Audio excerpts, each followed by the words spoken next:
qu'avant, il y avait les communautés qui marchaient de temps en temps, un logiciel libre, etc., mais personne ne comprenait pourquoi, tout simplement. Alors, on va essayer de se donner un petit cahier des charges de ce qu'on voudrait. En gros, ce qu'on voudrait, c'est d'avoir suffisamment de participants sans passer tout son temps à leur courir après, parce que, comme on le disait tout à l'heure, vous aussi, vous manquez de temps pour tout faire.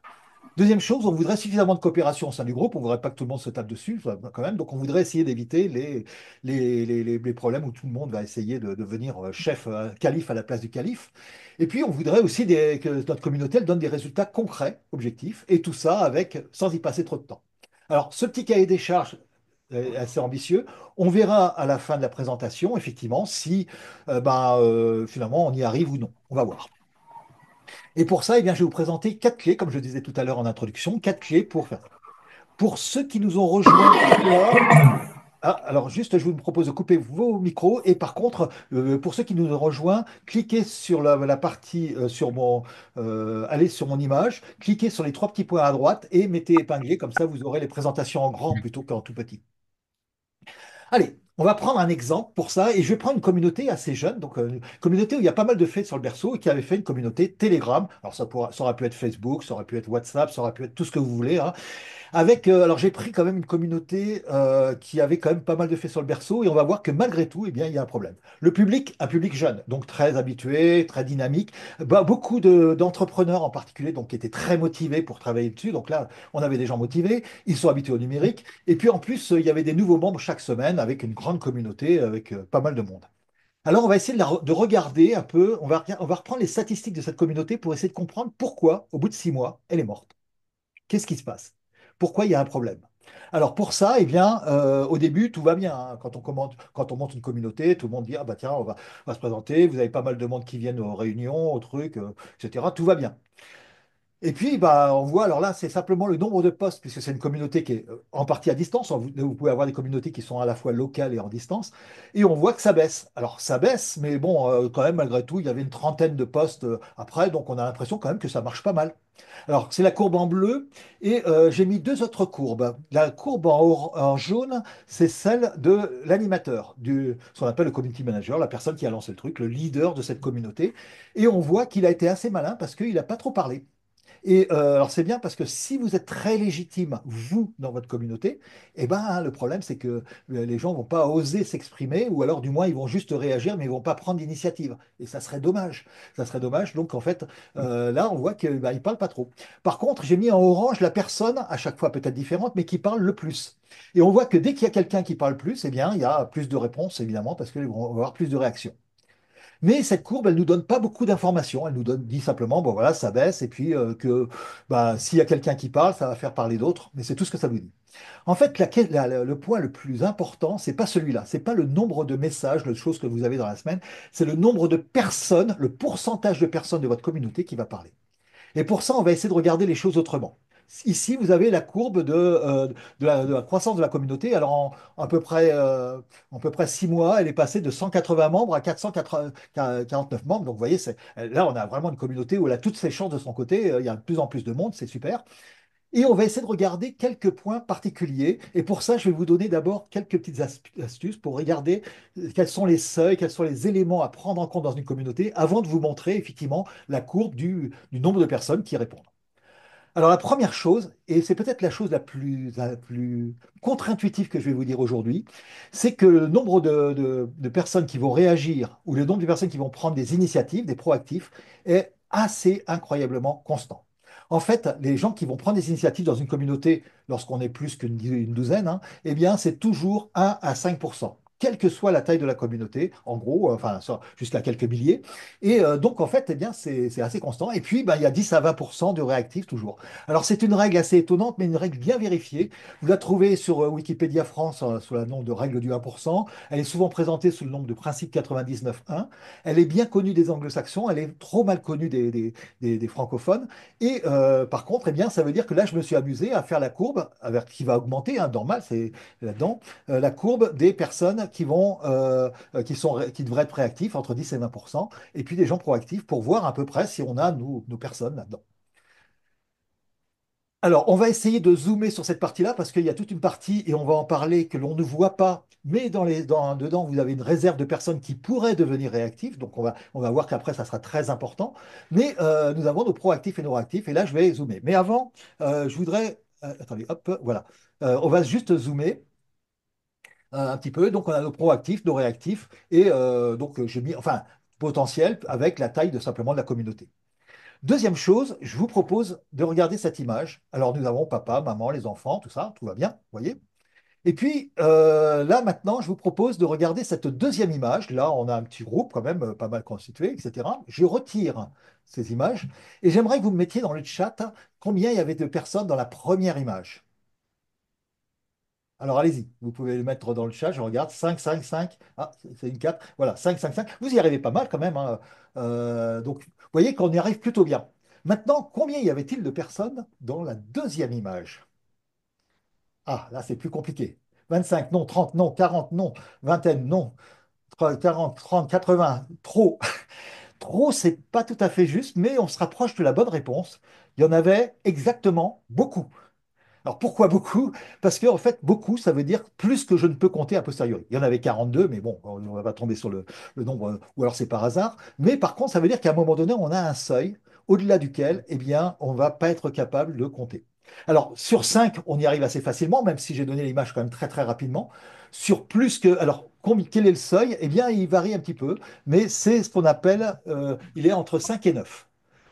Donc, ça veut dire que c'est un papier scientifique très bien connu, en fait, hein, en neurosciences, qui montre que notre mémoire de travail, nos mémoires de travail qui nous permettent de regarder les différentes personnes, eh bien, elles sont entre 7 plus ou moins 2. C'est la magie du nombre plus 7 plus ou moins 2, c'est le nom du papier. C'est un des papiers les plus cités en neurosciences, hein. Et donc, en fait, eh bien, on a une limite cognitive. En gros, 1, 2, 3, 4, 5, tout le monde y arrive. 6, 7, 8, 9, ça dépend comment vous êtes luné, si vous êtes un peu encombré. Au XXIe siècle, on est un peu encombré. Et 10, eh bien, pratiquement personne n'y arrive, à part peut-être quelques autistes de haut niveau que vous avez peut-être vu à la télévision. Vous savez, on les promène en hélicoptère et eux, ils vont vous dessiner toutes les fenêtres, toute une ville avec chaque fenêtre, il n'en manquera aucune. Mais bon, ils ont piqué quand même les neurones, parce que ce sont des autistes, des neurones sociaux pour en faire des neurones justement de mémoire de travail. Donc, évidemment, vous n'en aurez pas forcément beaucoup dans votre groupe. Donc, ça veut dire qu'à partir de 10, eh bien, pour tout le monde, ça va faire beaucoup. Donc, on a intérêt à ce qu'on ait beaucoup. Parce que là, moi, si je suis dans votre communauté, soit je dis, bah, c'est toujours les mêmes qui bossent. Et donc, dans ce cas-là, bah, j'ai pas trop envie de venir parce que j'ai la peur de mettre la main dans un engrenage où je ne vais pas m'en sortir. Ou alors, je dis, ah ouais, ça marche bien cette communauté, il y a beaucoup de monde. Et donc, aujourd'hui, on connaît le seuil de beaucoup, c'est une dizaine. Et donc, j'ai mis ces seuils 5 et 10 là-dessus. Maintenant, nous avons notre courbe complète, enfin nos éléments complets pour pouvoir analyser la courbe dans ce qu'on a vu dans les 6 mois de cette communauté qui, malgré tout, a tout pour réussir. Et voilà le résultat. Alors, on va l'analyser un petit peu. Qu'est-ce qui se passe? Au début, bah, il y a plus de monde que prévu, plus que de réactifs, hein. On est au-dessus, au-delà des réactifs, c'est normal, on démarre, tout ça, tout va bien. Et puis, ben, là, on rentre dans les réactifs. Et puis, qu'est-ce qui se passe? Ben, ça commence à baisser. Et puis, il n'y a plus que les proactifs à un moment donné, c'est-à-dire ceux qui prennent les initiatives. Pourquoi? Parce que au lieu d'envoyer des invitations chez eux, par exemple, dans leur mail, etc., eh bien, il faut aller dans ce cas-là, sur Telegram ou sur le réseau social ou sur le truc en ligne. Et ben, s'il faut y aller, d'abord, il faut être proactif, il faut prendre des initiatives. Et puis, si jamais on est réactif simplement, et puis qu'à un moment donné, pendant une semaine, on a autre chose à faire parce qu'on part en vacances, on revient, il y a plein de postes, et là, ben, pour accrocher les wagons, ça devient compliqué. Et donc, du coup, qu'est-ce qu'on fait? Ben, on va dans les autres communautés où ça sera plus facile. Et donc, on voit que ça baisse. Et donc, au lieu de rester dans les réactifs, le nombre de participants qu'on devrait avoir, on n'a plus de réactifs dans une communauté comme ça. On n'a plus que des proactifs. Et les proactifs, bah, même si la communauté grimpe beaucoup, alors deux solutions. Soit il n'y a pas assez de proactifs, notre communauté est petite, et dans ce cas-là, bah, on tombe en dessous de la limite cognitive, on a l'impression c'est toujours les mêmes qui bossent, et résultat, eh bien, la communauté meurt. Et là, dans cette communauté qui a quand même plein de faits sur le berceau, elle a tellement cru, elle a tellement eu de croissance que aujourd'hui, eh bien voilà, à part des petits pics, mais ça c'est pas très significatif, eh bien on reste quand même au-dessus de la limite cognitive. Et donc, quand on regarde le Telegram, eh bien l'animateur était persuadé que bah, sa communauté marche bien parce que finalement, il y a plusieurs personnes, il y a beaucoup de monde qui parle, il y en avait plus que 10. Bon, faut oublier pas qu'on était à 500 à la fin, enfin 400, 450. Et puis, bah, il avait l'impression d'avoir beaucoup de postes et tout va bien. Donc, ça veut dire qu'à un moment donné, eh bien, on a un problème. Toutes les communautés qui travaillent de façon asynchrone, simplement, eh bien, sont mortes entre 3 à 6 mois. Si vous n'êtes pas très bon, vous êtes mort en 3 mois. Si vous êtes très très bon, vous êtes mort en 6 mois. Donc ça veut dire qu'il va falloir faire autre chose, évidemment, que ça, parce que même les meilleurs, les animateurs, des fois ceux qui s'essoufflent, qui postent en plein de trucs, etc., ils n'en peuvent plus, terminent en burn-out, mais leur communauté meurt quand même en 6 mois. Donc nous, on va évidemment essayer d'éviter ça. Et pour ça, eh bien, comment on va faire? Eh bien, c'est le secret maintenant qu'on va voir. C'est notre première clé. La première clé, vous allez comprendre, eh bien sûr, on peut faire des choses asynchrones, on peut faire des forums, on peut faire des réseaux sociaux, on peut faire des choses comme ça, mais ça va être totalement insuffisant. Et puis, si vous en faites pas, c'est pas grave, ça marche quand même. Par contre, on va voir comment faire ça. Alors, le problème, c'est que les moins actifs, on a vu que bah, ils décrochent. Il y avait une des questions là au tout début qui était comment faire revenir les personnes. Oui, mais alors si jamais il y a plein de trucs à lire, etc. Ouh là là, moi je pourrais remettre le ticket d'entrée pour revenir dans votre communauté alors que j'étais actif à un moment donné, il est vraiment très fort. Et donc, comment on va faire pour les faire accrocher? Alors, on a ce problème, hein, on a vu le mur des 3 à 6 mois, hein, alors, principalement dans les discussions en ligne, hein. Et le problème, c'est si je décroche, je reviens plus. Ou alors, il faut vraiment que je sois très, très, très motivé et que j'ai que ça à faire. Mais si vous avez dans votre communauté que des gens qui n'ont que ça à faire, ça ne va pas être la communauté la plus enthousiasmante parce que justement, l'intérêt de votre communauté, c'est d'avoir des personnes qui font d'autres choses et qui vont enrichir votre communauté. Donc, ce n'est pas forcément la bonne solution. Même si on leur envoie un résumé des échanges, parce qu'on pourrait dire, bah tiens, finalement, pour essayer de raccrocher les wagons, on fait un résumé. Alors, aujourd'hui, avant, on le faisait à la main, maintenant, on peut le faire avec l'intelligence artificielle, pourquoi pas. Mais bah, ça représente un message très long, et un message très long, ah ouais, mais il va falloir le lire. Et j'ai d'autres communautés, j'ai autre chose à faire, j'ai pas beaucoup de temps de cerveau disponible, et je le lis pas. Donc, du coup, eh bien, pour arriver à revenir, eh bien, on a une sorte de friction. Alors, pour ça, eh bien, il va falloir essayer de regarder et on va voir notre première clé. Et les 4 clés vont être très importantes pour que votre communauté marche. Si vous mettez en place ces 4 clés, vous allez voir que naturellement, et j'insiste bien sur le côté naturellement, votre communauté va être active et même durable. Alors, vous avez appris en général qu'il fallait travailler de façon le plus asynchrone possible parce que les gens, ils n'ont pas le temps. Alors, si vous leur demandez de venir à une rencontre comme ça, bah, personne ne va venir. Enfin, personne. Vous êtes 61 actuellement. Oui, enfin, il y a quand même des gens qui viennent. Donc, ça marche tout à fait. Et on pourrait faire ça. Donc, finalement, eh bien, pour les communautés, c'est exactement l'inverse. On va avoir besoin de travailler de façon synchrone. C'est-à-dire, vous pouvez, si vous voulez avoir des réseaux sociaux, des forums, etc., vous pouvez ne pas en avoir. La seule chose dont vous avez absolument besoin, c'est des moments synchrones. C'est ce que j'appelle l'engagement synchrone. Alors, non, qu'est-ce que c'est qu'un truc synchrone? Eh bien, c'est un moment où on se rencontre physiquement ou à distance. Mais là, on est en moment synchrone. Si on avait pu se retrouver tous, ça aurait été très sympa physiquement. Eh bien, dans ce cas-là, c'était aussi un moment synchrone. Et donc, d'avoir des moments synchrones, ça va déjà tout changer parce que vous allez voir que les personnes vont pouvoir raccrocher les wagons facilement. Il suffit juste de venir. Et même si j'ai un peu perdu le truc et puis qu'on me dit, bah, c'est pas grave, tu peux venir même si t'es jamais venu ou même si tu as décroché, eh bien, je vais venir. Alors, dans les discussions asynchrones, on a vu, on a du mal à raccrocher, du coup, les seuls messages que lisent les gens, eh bien, c'est ceux qui prennent moins de 2 minutes à lire. Alors, là, c'est une petite règle très importante que vous suivez, que je suis et que pratiquement personne ne connaît. Et tous vos membres vont le suivre. Si je reçois un message de vous, et que ce message, il va me prendre plus de 2 minutes. Je vais le classer. Alors, si c'est mon patron, je vais le lire tout de suite. Si c'est un truc comme une communauté où je ne suis pas forcé de venir, ah non, par définition, eh bien, je le lirai demain. Par contre, si j'ai le sentiment que j'ai moins de 2 minutes à le lire, à ce moment-là, je vais le lire. Et dans ce cas-là, eh bien, je peux y aller. Alors, par exemple, une notification d'invitation. Imaginez que là, on va essayer au lieu de faire des grandes discussions en ligne, on peut le faire pour les proactifs, mais on a vu que ça concernait que les proactifs. Imaginez qu'on envoie aussi à tout le monde des petites invitations qui sont très courtes à lire, 2 minutes. Du genre, bonjour, je vous propose un atelier sur la plantation des artichauts au Tibet, tel jour, telle date, à telle heure, à tel endroit. Et puis, vous êtes tous les bienvenus. Pouf. Bon, bah, ça, c'est moins de 2 minutes à lire. Et là, par contre, eh bien, la plantation des artichauts au Tibet, ça m'intéresse. Enfin, je ne sais pas si ça m'intéresse, c'est grand mot dans ce cas-là. Mais bon, le sujet m'intéresse. Eh bien, je le mets dans mon agenda. Le sujet ne m'intéresse pas. Je passe à autre chose. Tout est bien. Du coup, on va faire des ateliers. Et c'est ça qui va être important. Alors, des ateliers, vous pouvez les faire en présentiel. Vous pouvez les faire en visio. Vous pouvez en faire certains en présentiel, en visio, suivant la taille de votre territoire, hein, évidemment. Mais l'avantage, c'est que ceux qui viennent, et on va essayer de faire que ce ne soit pas simplement les proactifs, mais les réactifs, c'est-à-dire ceux qui réagissent à votre invitation, eh bien, eux, ils vont venir, et à ce moment-là, eh bien, pendant la rencontre, eh bien, on peut arriver à faire réagir à peu près tout le monde. En général, on est un petit groupe, on n'est pas, c'est des ateliers avec pas forcément toute la communauté, mais on va faire plusieurs ateliers. Du coup, ce qui va être le plus important, c'est non seulement des ateliers, mais des notifications d'application, des notifications des notifications d'invitation. Et donc, je m'épingle pour bien voir les choses, voilà. Et donc, tout notre objectif, c'est de faire en sorte que les invitations soient lues par le plus grand nombre. Alors, vous m'avez compris, si on les met uniquement sur le réseau social, ça tombe bien parce que moi, j'ai décroché, je ne lis plus rien. Donc, ça ne va pas marcher.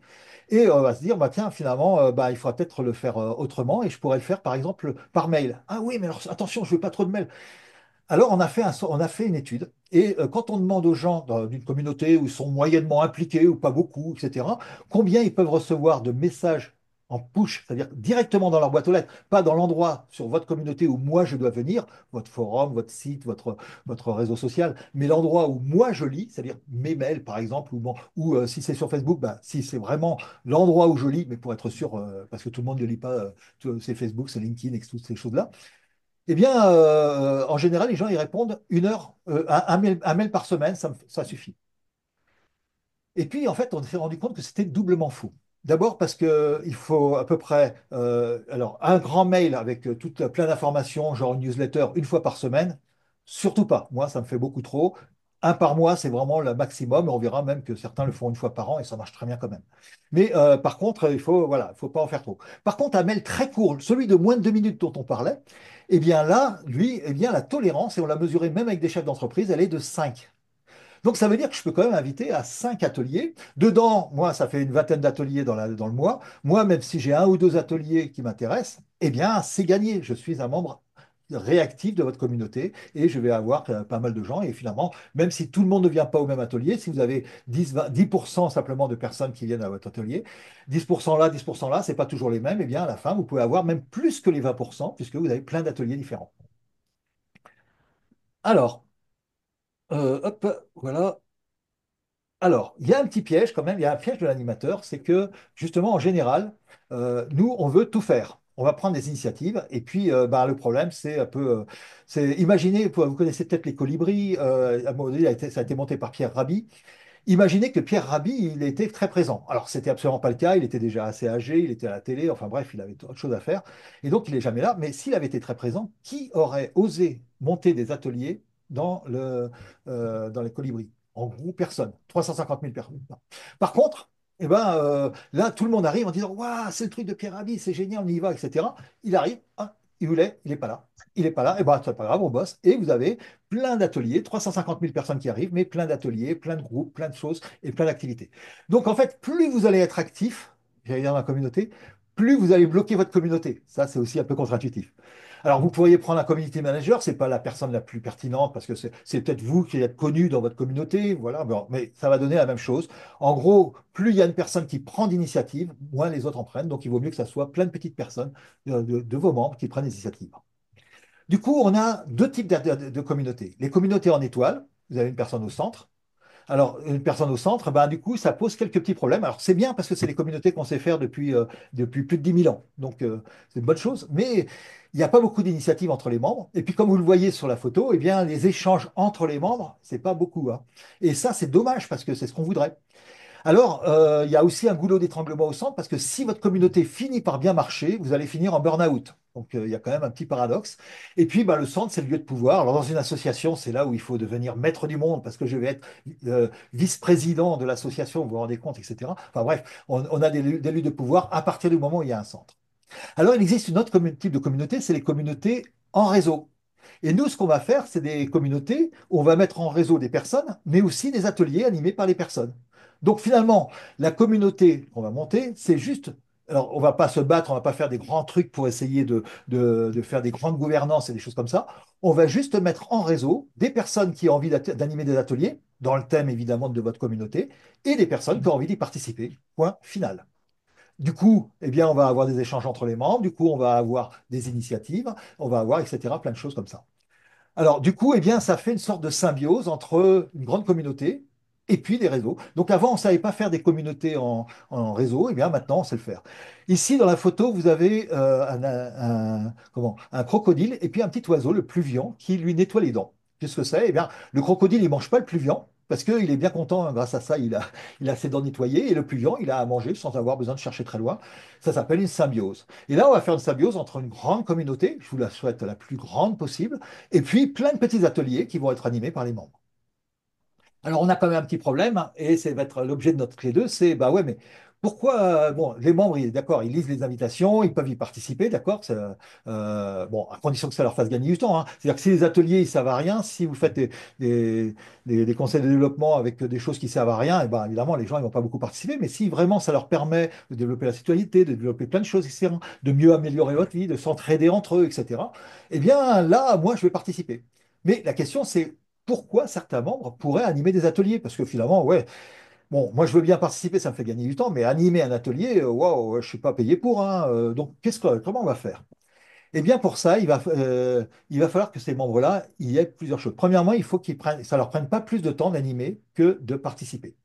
Si je me dis que dans votre communauté, il y a des tas de thèmes qui sont super intéressants, mais il y a un thème, moi, j'aimerais vraiment beaucoup parce que je suis, par exemple, je sais pas, moi, dans le handicap, et dans votre communauté, j'aimerais bien qu'on traite aussi la question du conseil de développement et le handicap. Pourquoi pas? Je dis n'importe quoi, par exemple. Et dans votre communauté, elle est assez grande pour avoir 5, 10 personnes, ou même 6, 7, enfin voilà, qui sont intéressées par là. Alors, c'est bien, mais il n'y a personne qui a animé ça. Alors, moi, je pourrais l'animer éventuellement, mais à une seule condition, c'est que ça ne me prenne pas plus de temps d'y participer, parce que j'aimerais bien y participer, ça c'est clair, mais l'animer, voilà. Et donc, il va falloir avoir des méthodes pour que animer un atelier, ça prenne rien à préparer, rien à faire après, et que l'on ait effectivement la possibilité, cette fois, que ça soit moi qui anime ou que j'y participe, ça soit à peu près la même chose. Et en plus, si je ne sais pas très bien faire, on pourra m'aider. Alors du coup, on va avoir des ateliers animés par les membres, et c'est ça qui va être notre secret pour éviter évidemment le système en étoile. Et donc pour ça, eh bien, comment on va faire? Eh bien, on va avoir ce que j'ai appelé des ateliers participatifs prêts à produire.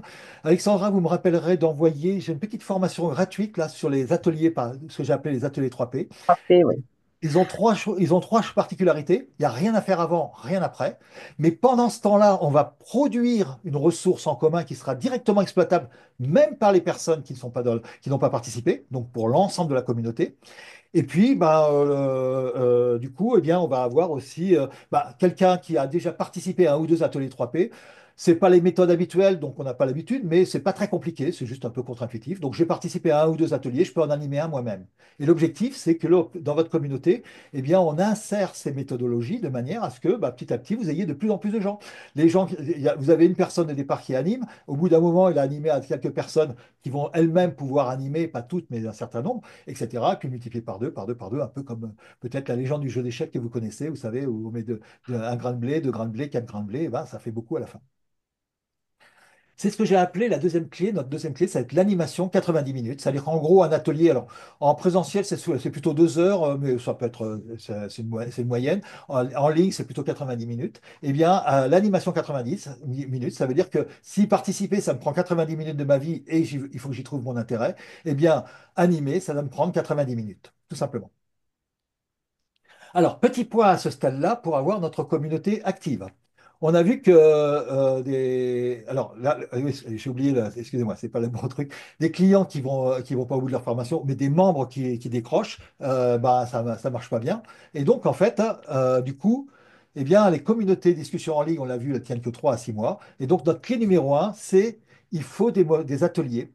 Et puis que c'est les invitations à ces ateliers, elles ne soient pas envoyées simplement sur votre site, votre réseau social, votre forum ou autre, mais envoyées directement dans une boîte aux lettres que lisent tous les membres, y compris ceux qui ont décroché, avec les choses évidemment de très très court. On a vu là, les limites, mais il faut que ça soit lisible en moins de 2 minutes. Deuxième chose, eh bien, il faut que des ateliers soient animés plutôt par les membres plutôt que par un centre, parce que plus on va être au centre, moins les gens vont être proactifs. Et donc, on va utiliser la méthode des ateliers 3P, hein, donc vous pourrez voir ça tout en détail. Et puis, du coup, animer ne prend pas plus de temps que de participer. Avec ces deux choses-là, eh bien, déjà, vous allez avoir une communauté active en réseau, puisqu'on va faire une communauté d'ateliers en réseau, donc avec des personnes et des ateliers, que l'on va mettre tout ça en réseau. Alors maintenant, c'est bien, mais on a vu comment dépasser les 6 mois. Avec ça, vous allez tenir sans problème 2 ans. Donc c'est déjà pas mal, hein, c'est bien. Mais il y a pas mal de gens après qui se disent, ah ouais, mais alors au bout de 2 ans, bah, il y a une sorte d'autre seuil qui fait que bah, le fondateur il part, ou alors on s'essouffle un petit peu, etc., etc. Et moi, comme je vous ai dit, mon objectif, c'est que vous m'invitiez dans 10 ans. Et donc dans 10 ans, eh bien, j'aimerais que votre communauté soit encore là. Alors c'est ce qu'on va voir. Est-ce qu'il y a eu des questions dedans, peut-être Alexandra, à ce stade-là, sur les Euh, communautés? non, pas plus que celle du départ, donc je pense que vous avez répondu D'accord. effectivement. Donc, Ça ne viennent pas donc exprès. on va ouvrir vraiment le débat aussi à la fin, hein. Donc voilà. Maintenant qu'on a vu comment avoir notre communauté active avec nos deux premières clés, en fait, hein, et il faut vraiment des moments synchrones, eh bien, on va prendre notre communauté pour l'avoir des années. Et pour ça, eh bien, donc, dans notre communauté, on a des ateliers en réseau, hein, ça c'est évident. Et donc, ça ressemble à ça, hein. Donc, il y a des personnes qui sont dans aucun atelier, il y a des personnes qui sont dans des ateliers, il y a des personnes qui participent à 2 ateliers. Et tout ça, ça fait une mise en réseau, en fait, d'ateliers de personnes. Alors du coup, on va avoir 2 types d'activités. La première, on l'a déjà vu, c'est des ateliers, mais on essaie de faire en sorte que ces ateliers soient animés par les membres. Chaque membre qui anime un atelier, il doit avoir son intérêt parce que le sujet l'intéresse. Je prenais l'exemple du handicap, par exemple, mais ça peut être totalement autre chose. Et donc, en fait, oui, on peut avoir des communautés animées par des membres. Alors, les membres qui vont animer, c'est pas tout le monde, hein, mais pour animer, en gros, il faut être proactif, il faut prendre l'initiative. Et donc, vous aurez entre 1 et 5% des personnes. Donc, on va voir que ça peut faire déjà beaucoup de monde, hein, déjà. Et puis, bah, si vous avez comme ça 2, 3, 4, 5 ateliers dans le mois, bah, déjà, ça commence à faire pas mal de choses. Et puis, l'objectif, c'est qu'il y en ait suffisamment pour que moi, membre, quand je vois les invitations, eh bien, je me dise, ah tiens, celui-là, il m'intéresse, et j'y aille. Et puis, deuxièmement, on va avoir besoin d'activités transversales. Alors, donc, pour faciliter l'implication des personnes. Mais on voudrait que ces activités transversales dont vous allez être responsable, donc vous voyez qu'il n'y a pas de... Je ne parle pas beaucoup d'animateurs de communauté, je parle d'animateurs d'atelier, je parle plutôt de facilitateurs de communauté. Un facilitateur de communauté, c'est celui qui va aider à ce que les personnes qui ont envie d'animer un atelier, ben, il y a des personnes qui viennent parce qu'elles seront invitées, etc. Et on va essayer de regarder donc ces activités maintenant qui vont vous permettre que dans 10 ans, eh bien, votre communauté soit encore là. Pour ça, eh bien, on va avoir des sortes de marches escaliers. Alors, au départ, on a vu déjà, alors au tout début, on pourrait se dire, tiens, il y a les gens actifs et les gens non actifs, mais nous, on va quand même aller un tout petit peu plus dans le détail. On a les proactifs et les réactifs. Les proactifs, c'est ceux qui prennent des initiatives. Dans le cas des communautés d'ateliers, c'est ceux qui animent des ateliers, par exemple. Pas beaucoup, mais ça suffit pour que la communauté marche. Et les réactifs, eh bien, c'est les 10-20% qui vont participer à un atelier. Et comme ce n'est pas toujours les mêmes, eh bien, on peut se dire que sur le mois ou sur l'année, eh bien, une partie significative, plus que les 20% normaux, vont pouvoir participer à au moins un atelier, sinon deux, ou peut-être un par mois pour certains. Alors, on a découvert tout récemment quelque chose que les sociologues avaient raté avec un petit groupe d'intelligence collective. On s'est rendu compte qu'il n'y avait pas que les inactifs, il y avait les observateurs. Un observateur, c'est quoi? C'est quelqu'un que vous ne voyez pas, donc vous voyez ni les observateurs ni les inactifs, mais qui lisent ce qui se passe. Si vous envoyez une invitation, ils vont la lire. Les inactifs, bah, ils vont pas réagir. Alors, on va faire un petit sondage et vous faites tous partie d'au moins une vingtaine de communautés. Vous avez bien sûr votre conseil de développement, mais vous avez aussi une communauté familiale, sportive peut-être, amicale, professionnelle, etc. Et sans compter les communautés Facebook, Telegram ou WhatsApp ou je ne sais quoi. Enfin bref, vous faites partie de plein de communautés.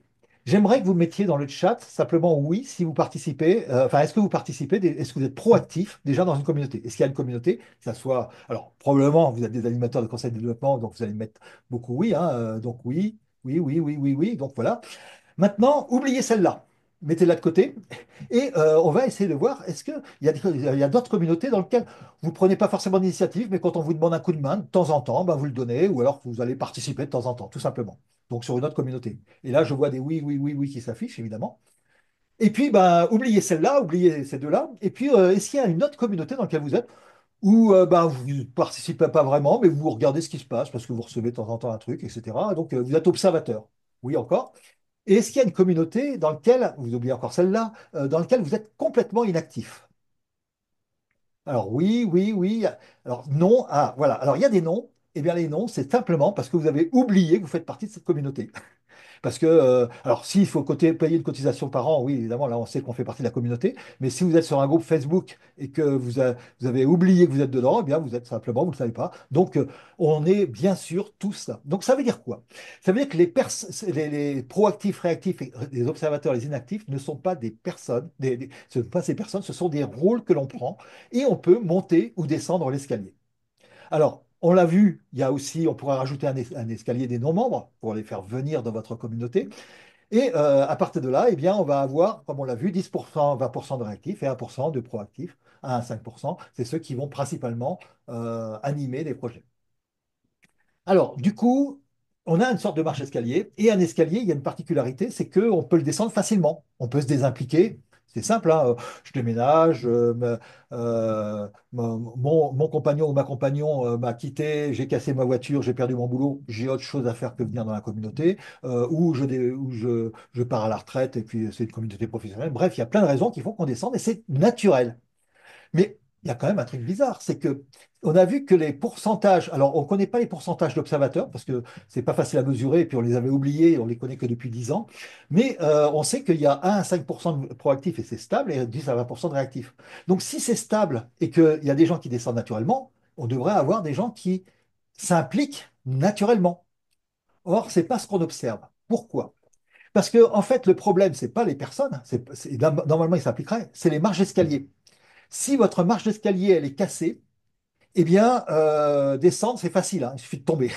Par contre, monter l'escalier, là, ça devient plus difficile et vous allez avoir des blocages. Donc, on va essayer de vérifier chaque marche d'escalier, nos 4 marches d'escalier, ce que j'ai appelé REPI, pour arriver à faire en sorte que naturellement, quelques réactifs deviennent proactifs. Pas besoin de beaucoup, hein, puisque vous avez vu qu'ils sont 10 fois moins nombreux. Donc, à la limite, bah, un proactif qui descend, bah, voilà, un tout petit pourcentage des réactifs qui monte, c'est gagné. Et puis, si vous en avez un peu plus, bah, votre communauté va être encore un peu plus active, tout va bien. Quelques observateurs vont devenir actifs, quelques inactifs vont devenir observateurs, et quelques non-membres vont devenir membres. On va regarder comment faire ça. Et la première chose à faire, eh bien, c'est des rencontres de communauté. Alors, on a parlé d'ateliers, là, ça va être un petit peu différent. C'est les rencontres où on va dire, bah, tiens, qu'est-ce qui s'est passé? Et puis, quels sont les ateliers qu'on pourrait avoir? Alors, ça, évidemment, ça va être très utile pour les proactifs qui organisent des ateliers. Mais, et j'insiste bien sur le mot fondamental, c'est fondamental pour que quelques réactifs deviennent proactifs. Un réactif, c'est quoi? C'est quelqu'un qui est venu à cette rencontre, que vous pouvez animer une fois par mois, donc ça va vous prendre à peu près 1 heure par mois, hein, ça suffit amplement. 1 heure par mois, vous venez, et puis ben, il y a des gens, alors il y a des proactifs qui disent, bah, tiens, moi je vais faire un atelier là-dessus, je continue le mois prochain, j'en fais un autre. Bref, vous en allez avoir certains qui vont se reproduire, et puis d'autres réactifs qui disent, ah ouais, mais moi, j'aimerais bien qu'il y ait un sujet justement sur le handicap, et puis c'est pas pris en compte, c'est dommage quand même.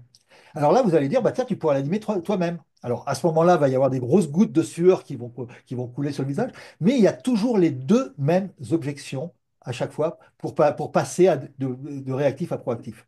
La première objection, c'est, ouais, mais j'ai pas le temps. Et ça tombe bien parce que justement, animer ou participer, ça vous prendra pas plus de temps. Et la deuxième objection, c'est ouais, mais je sais pas bien faire, hein, surtout qu'en plus vous avez une méthode un peu bizarre. Eh bien, pas de problème, la première fois, on va t'aider. Et la deuxième fois, vous allez voir que la personne aura envie de continuer, etc.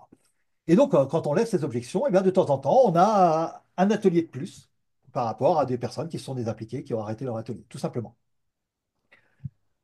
Alors, ces rencontres, évidemment, encore une fois, elles peuvent être à distance hein, ou en présentiel suivant la taille du territoire. Mais du coup, eh bien, ces rencontres régulières, c'est elles qui vont permettre d'avoir chaque mois des nouveaux ateliers. Et donc, alors au début, vous allez peut-être avoir un atelier par mois en plus, et puis à la fin, moi j'ai des groupes qui ont une vingtaine d'ateliers. C'est-à-dire que là, on arrive à la limite pratiquement de ce qu'on peut faire. Et donc, il y a des groupes qui peuvent devenir très actifs. Et si vous avez même une dizaine d'ateliers dans le mois sur des sujets différents, eh bien, tant mieux, le maximum de personnes qui lisent vos invitations, eh bien, il y aura des personnes qui vont trouver leur intérêt. Et donc, vous aurez, bah, si vous avez 10% pour tel atelier, 10% tel autre, il y a des personnes qui participent à plusieurs ateliers, des personnes à un seul, eh bien, vous aurez plein de monde qui participe à des ateliers. La deuxième marche, c'est la plus importante. D'abord parce que vous avez vu que les observateurs, on les avait oubliés. Donc en fait, on n'avait pas cette marche-là. Et puis, ben, chaque fois qu'on m'appelle pour me dire, tiens, j'ai ma communauté qui ne marche pas, c'est pratiquement toujours, toujours à cet endroit-là que ça coince. Et ça coince au E comme envoi d'invitation. Pourquoi? Parce qu'en fait, évidemment, on envoie des invitations à ceux qui viennent, réactifs, proactifs. Mais ça, c'est important pour eux. Mais c'est fondamental pour que quelques observateurs puissent participer, peut-être pour la première fois, à un atelier, à une rencontre de communauté. Et donc, si, ça veut dire que ça va être fondamental. Vos observateurs, ils viennent pas aux ateliers. Alors, ils ne sont pas encore venus, peut-être, parce qu'ils sont observateurs. Eh bien, du coup, la seule chose qu'ils voient, c'est les envois d'invitation. Et donc, on l'a vu, il faut que ça arrive dans leur boîte aux lettres, il faut que ça soit moins de 2 minutes, extrêmement court, 3 lignes grand maximum, avec évidemment votre signature, enfin, la signature de la personne qui anime, etc. Mais finalement, eh bien, on va avoir quelque chose où ça va être fondamental. C'est souvent, les envois d'invitation, on pense toujours à ceux qu'on voit, alors qu'elles sont bien sûr importantes pour ceux qui vont venir aux ateliers, mais elles sont fondamentales pour ceux qui ne viennent pas, parce que ça veut dire que la prochaine fois, eh ben, peut-être qu'ils vont dire, ah tiens, finalement, bon, ça m'intéresse, mais je me sens pas très légitime. Ah ben, il y a une petite phrase rajoutée. Même si vous n'êtes jamais venu, vous êtes tous les bienvenus. Et ah ben, allez, j'y vais. Et puis voilà, ça y est, vous avez un observateur qui a grimpé. Et encore une fois, eh bien, ils sont beaucoup plus nombreux que les réactifs, et donc ça suffit largement à compenser. La quasi-totalité des communautés qui se cassent la figure bloquent à cet endroit-là. On a vu que dans les communautés qui étaient uniquement en réseaux sociaux, ça bloquait les réactifs, ils n'arrivent plus à être proactifs parce qu'ils avaient décroché. Mais la plupart des communautés qui fonctionnent avec des ateliers bloquent parce que les envois d'invitation ne sont pas bien faits, ils n'arrivent pas dans une boîte aux lettres que les personnes lisent, etc. Alors du coup, c'est pas une newsletter, hein, c'est pas une lettre d'info, parce que une lettre d'info, c'est grand. On verra où est-ce qu'on pourra la placer, cette lettre d'info. C'est pas une discussion non plus, parce que alors là, on va inonder tout le monde, ça, on le laisse pour les réseaux sociaux, dans un petit coin pour les proactifs, c'est très bien, mais on va pas inonder les réactifs, les observateurs, avec des choses qu'ils vont pas lire. Donc finalement, eh bien, c'est vraiment les envois d'invitation pour la prochaine atelier, pour le prochain. Et donc en gros, vous allez envoyer une invitation par atelier et une fois par mois, une invitation pour les rencontres de communauté. Alors pour les inactifs, le problème c'est que bah, ils ont un peu décroché, hein. Donc s'ils arrivent dans une rencontre, ils comprennent même pas de quoi on parle. S'ils reçoivent une invitation, ils savent même pas de quoi on parle. Et eux, ils ont besoin de quelque chose avec des informations pour raccrocher les wagons en disant, ah oui, je faisais partie de ce truc-là, j'ai reçu un truc, mais je sais plus trop de quoi ça parle, j'aimerais bien savoir. Et pour ça, on va avoir ce que j'appelle l'espace de partage, comme P de répit.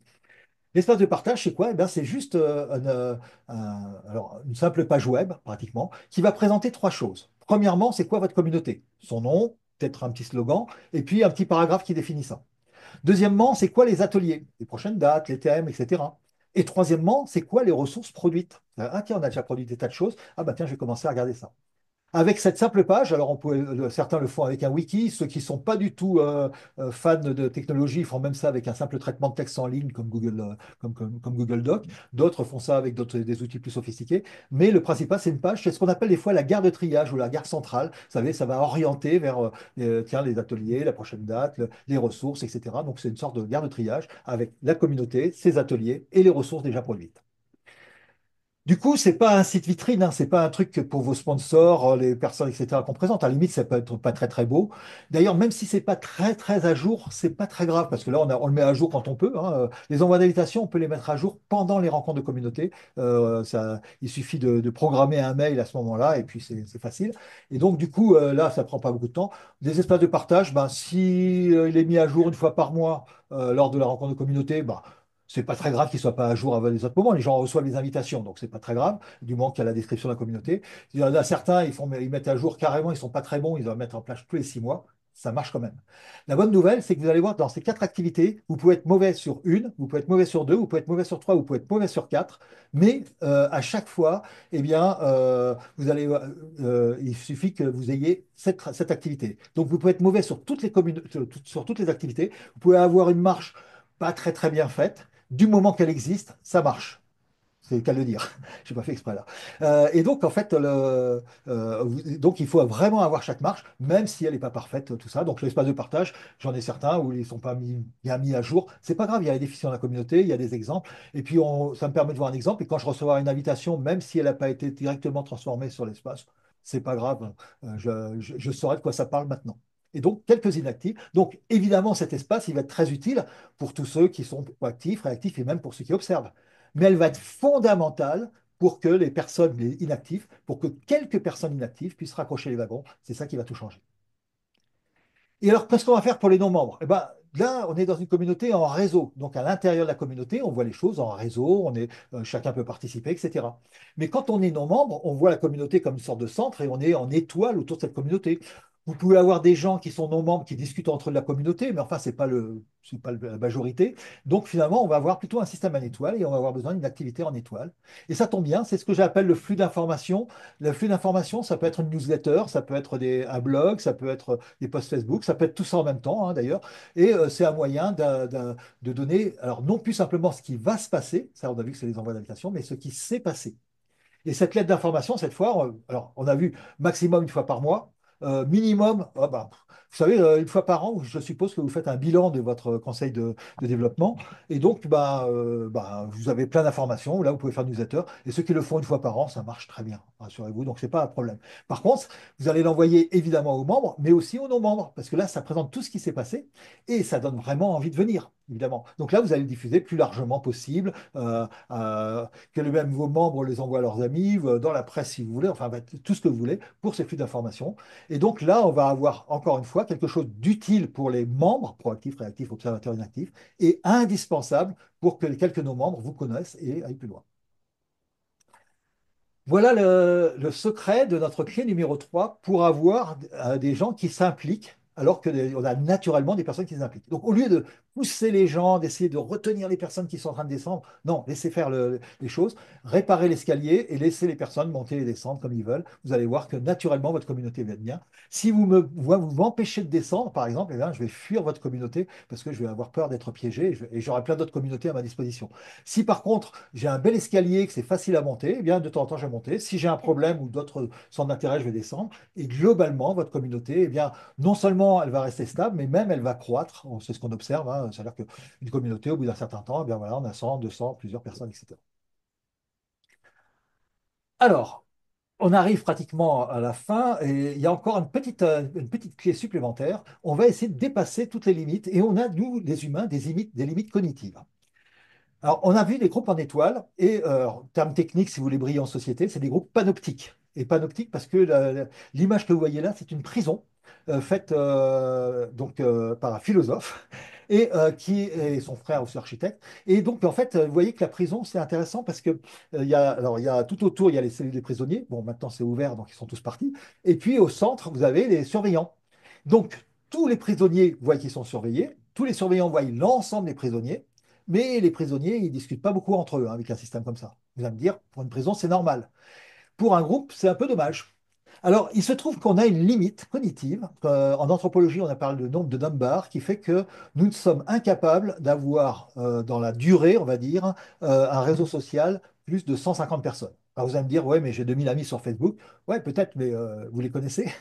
En gros, dans les personnes sur lesquelles on a une vision à long terme, on est limité à 150, d'où les villages du néolithique, 150 personnes, d'où les centuries de César, 150 personnes maximum dans la centurie, etc., etc. Donc, nous ne sommes pas capables de faire mieux, normalement. Et d'ailleurs, les grands singes sont à 140 et des poussières, donc ça va à peu près. Alors, comment on a fait? Eh bien, on a quand même réussi à dépasser ça. Et là, on a cassé cette limite il y a 10 000 ans. Il y a 10 000 ans, qu'est-ce qu'on a fait? Eh bien, on a fait des villes avec des représentants. On a fait des représentants, alors des représentants de Dieu au départ, hein. L'astuce, c'est qu'on fait un dieu de la ville. Et puis, il y a le gars qui gère la ville, c'est le représentant de Dieu. Donc, tout le monde connaît Dieu, donc tout le monde connaît le représentant. Et lui, il n'a pas besoin de connaître tout le monde. Donc, du coup, eh bien, on a des systèmes en étoiles qui, aujourd'hui, font beaucoup plus que 1000, 10 000, 100 000. Et même, on a même des pays à 1 milliard de personnes, très centralisés, avec un centre. Donc, ça marche pas mal. Bon, au passage, ça a posé quelques petits problèmes. On est passé des conflits où après on s'épouille, pardon, les humains, on boit des coups ensemble, à des guerres pendant des mois, etc. Donc en fait, on a inventé la guerre il y a 10 000 ans, pas plus, hein. Avant, il n'y avait pas de guerre, il y avait des conflits, un peu comme dans les animaux, en fait, hein. Mais en fait, voilà, ça marche pas mal. Alors, des représentants de Dieu au début, après, un peu plus tard, des représentants du peuple, donc un autre truc transcendant. Et puis, éventuellement, les représentants d'une cause, c'est ce qu'on appelle un community manager, par exemple, la personne qui va représenter le conseil de développement ou la cause des baleines ou je ne sais quoi, enfin bref, tout ce qu'on veut. Donc, ça veut dire que ça fait 10 000 ans qu'on sait faire des groupes en étoiles. Mais nous, on veut faire des groupes en réseau. Et là, eh bien, dans un groupe en réseau, regardez bien, là, vous avez des jeunes femmes qui jouent au basket. La personne que vous voyez à droite, elle doit comprendre le lien entre elle et la personne en bleu, là, donc démarquée, là, la personne en haut à gauche, mais aussi le lien de la personne en haut à gauche vers la en haut à droite, etc. Donc en fait, il faut arriver à avoir tous les liens, y compris avec soi-même. Donc il faut comprendre mon lien avec moi, mais le lien de la personne aussi, comment elle perçoit les choses, dans tous les sens. Et vous voyez que simplement avec trois personnes, là, j'ai juste fait un petit focus, eh bien, on a déjà 9 liens. 3 fois 3, 9. Et donc, savoir aussi le lien de chaque personne avec elle-même, c'est-à-dire est-ce qu'elle a bien bouffé hier, est-ce qu'elle est en pleine forme, etc. Enfin, plein de choses. Et ça veut dire qu'on n'est plus capable de faire 150 dans ce cas-là. On arrive à faire jusqu'à 12. 12 personnes, donc ça veut dire, parce qu'on a ce qu'on appelle la théorie de l'esprit par rapport aux animaux, on est capable de comprendre le lien d'une autre personne avec une autre personne sans que ça soit moi. Les animaux ont de l'empathie, nous on a en plus la théorie de l'esprit. Alors, donc c'est vrai dans le sport, mais il y a quand même un sport d'équipe où on arrive à casser cette limite. Est-ce que quelqu'un peut, dans le chat, qui va être le premier à dire quel est le sport où on arrive à dépasser cette limite de 12 en général? Le rugby, bravo Corinne. Et donc, le rugby, eh bien, on arrive à 15. Mais il y a une petite astuce, c'est que dans le rugby, eh bien, tout le monde arrive. Alors, dans le foot, tiens, le football américain, tiens, c'est une bonne question, je ne me suis pas posé la question. C'est peut-être la même chose, mais tout le monde dans le rugby avance comme un seul homme. Par exemple, ça s'appelle le pack, ou alors vont faire la mêlée. Et donc, en fait, je n'ai pas besoin de comprendre les 15 personnes, j'ai besoin de comprendre moins de 15 unités, puisqu'il y a des choses qui se passent avec plusieurs personnes. Donc on arrive, mais bon, si on fait un groupe un peu mieux que 12, on fait 15. Bon. Ça veut dire que si vous voulez faire des ateliers avec 12 personnes ou même des petits groupes, des équipes d'une douzaine de personnes, pas de problème. À 13, ah bah, il va falloir en crucifier un. D'ailleurs, en fait, c'est marrant parce que les anciens avaient bien compris ça, parce que c'est pas vrai que dans la religion chrétienne, hein. Dans la religion grecque aussi, les dieux, il y en avait plein de dieux, mais il y avait que 12 places à l'Olympe. Il fallait en virer un si on voulait le mettre à nouveau. Pourquoi? Parce qu'au-delà de 12, eh bien, on a du mal à dépasser ça. Et jusqu'à il y a une vingtaine d'années, eh bien, on était bloqué. C'est-à-dire qu'on savait faire des groupes en étoile aussi grands qu'on voulait, on ne savait pas faire des groupes en réseau. Alors pour ça, eh bien, on va essayer de regarder comment avoir une grande communauté en réseau, cette fois, qui soit vraiment active. Et donc ça, c'est vraiment ce qu'on a découvert dans les années 2000 et qui nous permet de faire le même saut qu'il y a 10 000 ans on a fait avec les communautés en étoile. Pour ça, alors on va reprendre un petit peu ce qu'on avait vu, hein, il faut que les membres, il y a beaucoup d'actifs. Donc il faut qu'on ait au moins 10 actifs différents dans la communauté pour que les observateurs se disent, ah bah tiens, ça marche pas mal, puis bah tiens, je vais peut-être y participer, etc. Deuxièmement, on a vu que naturellement, on avait 10% de membres actifs. Hein, on peut en avoir 20, mais bon, même si on n'est pas très bon, on va avoir 10%, sauf cas pathologique où tout le monde est parti, on aura nos 10% d'actifs normalement au début. Et donc, si 10 personnes font 10% d'actifs, enfin, les 10% d'actifs font 10 personnes, combien faut-il de personnes pour avoir de groupes de 100% du groupe? Donc, je redis la question parce que là, je me suis un peu emmêlé les pédales. Mais voilà, on a 10% des membres de la communauté qui doivent être 10, au moins. Plus, c'est encore mieux. Combien faut-il au minimum dans la communauté? Et là, je vois les réponses de Gaël, d'Alexandra, pareil, de Jean-Philippe, etc. Bravo, 100. Et donc, le secret, c'est que si vous avez 100, eh bien, vous allez avoir suffisamment de personnes naturellement qui vont commencer à s'impliquer parce que vous n'avez même plus besoin de faire des efforts. Et donc, notre dernière clé, eh bien, ça va être d'avoir au moins 100 membres dans la communauté. C'est ce que j'ai appelé le booster 100. Alors, du coup, on a notre communauté, donc on va avoir des petites équipes. Alors, deux, c'est pas une équipe, hein, deux, c'est interpersonnel, mais entre 3 et 12. Et puis, vous avez les communautés d'ateliers dont on parle. À partir de 100, ça marche tout seul. Alors, rassurez-vous, si vous ne l'avez pas au début, ça marche. Mais si vous l'avez dans les 2 ans qui viennent, eh bien, vous allez voir votre communauté, on pourra fêter les 10 ans. Et donc, en fait, et entre les deux, bah, on a souvent des groupes intermédiaires. On a 30, 50 personnes. Ah mince, c'est pas suffisant. Alors, du coup, on voit les facilitateurs qui rament en disant, oui, mais j'ai pas assez de monde, etc. Au début, ça pose pas de problème, mais quand même. Et donc, sur la durée, eh bien, on a intérêt à avoir quelques cents. Et puis, quand vous êtes plusieurs milliers, là, on reparlera dedans, puisqu'on fera des écosystèmes de communautés. Mais si vous avez ça, appelez-moi, on en reparlera. Alors, du coup, vous n'avez pas 100 membres, oui, pardon, enfin, pas 100 clients, mais 100 membres. Oui, c'est parce que cette présentation, je l'ai faite récemment pour des communautés de clients. Mais là, c'est pour vous, c'est des communautés de citoyens, par exemple. Et bien, si vous n'avez pas 100 membres, eh bien, j'ai une bonne nouvelle pour vous, c'est que ça va marcher quand même, parce que si vous mettez en place les trois autres clés, eh bien, votre communauté, elle va être bien, Et donc, plus de vos clients iront jusqu'au bout, hein, enfin, ils vont pouvoir faire des tas de choses, etc. Et donc, vous allez avoir eh bien, un booster 100, c'est ce que j'ai appelé le booster 100. C'est-à-dire, le booster 100, c'est si vous avez 100 membres, eh bien, vous allez avoir quelque chose. Je note, voilà, vous allez avoir eh bien, simplement votre communauté qui va allumer le quatrième étage de la fusée. Et là, eh bien, votre communauté-là, même s'il y a des gens en moins, des gens en plus, eh bien, naturellement, ça va vivre tant que vous aurez des rencontres régulières. Donc, en 1 heure par mois, allez, 2 heures pour y faire un petit peu des choses en plus, quelqu'un qui anime un atelier, etc. au début, eh bien, vous allez pouvoir avoir votre communauté qui dure sur la durée. Alors, on va terminer par à vous de jouer avant d'ouvrir un peu toutes les questions, hein. Euh, alors, comment on documente la production des ateliers? Passage pour Sandrine. Ben, c'est très simple. On va la documenter pendant. Et là, je vais vous envoyer sur le lien vers les ateliers 3P qui sont le moyen de documenter pendant l'atelier, de manière à ce que vous n'ayez rien à faire après. Donc, la question la plus importante, c'est quand on documente la production d'atelier, c'est pendant l'atelier. Et vous verrez comment on peut avoir un document très propre, simplement, en 1 heure et demie. Alors, on a vu 4 clés. Premièrement, eh bien, ne vous limitez pas à des échanges asynchrones, sinon votre communauté elle est morte en 3 à 6 mois.